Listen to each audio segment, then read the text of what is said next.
اللهم اغفر لنا وللمؤمنين والمؤمنات والمسلمين والمسلمات وألف بين قلوبهم وأصلح ذات بينهم وانصرهم على عدوك وعدوهم. اللهم لعن الكفرة الذين يصدون عن سبيلك ويكذبون رسلك ويقاتلون أولياءك. اللهم خالف بين كلمتهم وزلزل أقدامهم وأنزل بهم بأسك الذي لا ترده عن القوم المجرمین۔ اے اللہ آپ ہمیں بھی معاف فرما دیجئے، تمام مسلمان مرد و عورت کو اور تمام مومنین کو جتنے بھی آپ کو اور آپ کے پیارے حبیب صلی اللہ علیہ وسلم کو اور آپ کے تمام احکامات کو ماننے والے ہیں، سب کی بخشش فرما دیجئے، سب کو معاف فرما دیجئے۔ اے اللہ ہم سب کے دلوں میں، ہمارے عزیزوں میں، رشتہ داروں میں، میاں بیوی میں، بچوں میں، اے اللہ بھائیوں میں، بہنوں میں، اے اللہ پوری امت مسلمہ کے اندر محبت، الفت، اے اللہ اتفاق، اتحاد آپس میں، اے اللہ باہمی، اے اللہ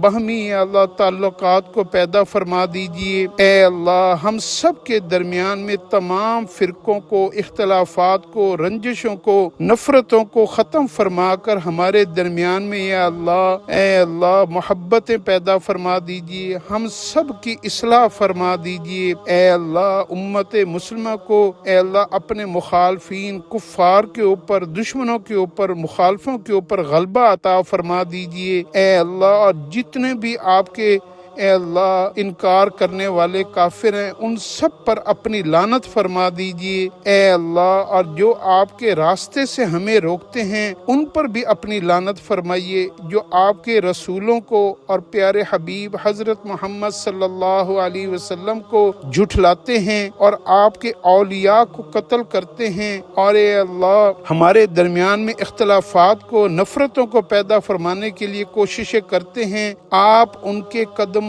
کو، ان کی کوششوں کو، ان کی محنتوں کو ضائع فرما دیجئے، ان کی سازشوں کو انہی پر لوٹا دیجئے۔ اے اللہ آپ ہمیں اپنی پکڑ سے بچا لیجئے اور اپنے اے اللہ نافرمانوں کی، کفار کی ایسی پکڑ فرمائیے جس سے یہ مجرم قوم بچ نہ سکے۔ اے اللہ آپ کے پیارے حبیب صلی اللہ علیہ وسلم نے آپ سے جتنی خیریں بھلائیاں مانگی ہیں وہ سب ہمیں عطا فرما دیجئے، اور جس سے پناہ مانگی ہے اس سے ہمیں پناہ عطا فرما دیجئے۔ آمین یا رب العالمین۔